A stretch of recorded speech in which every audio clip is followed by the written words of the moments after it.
তার কথাগুলোকে সুন্দরভাবে একটি ছোট্ট রোমান্টিক লেখায় সাজিয়ে দিচ্ছি।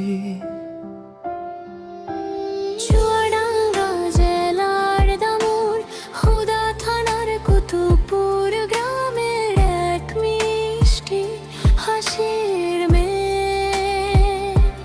নামটা এখনো জানা হয়নি, কিন্তু তার মিষ্টি মিষ্টি কথা, সরল হাসি মন ছুঁয়ে গেছে।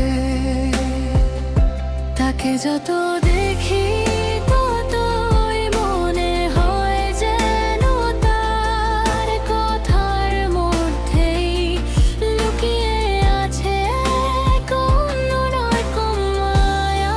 হয়তো সে জানেই না তার সেই মিষ্টি ব্যবহার কারোর হৃদয়ে নীরবে একটি সুন্দর অনুভূতি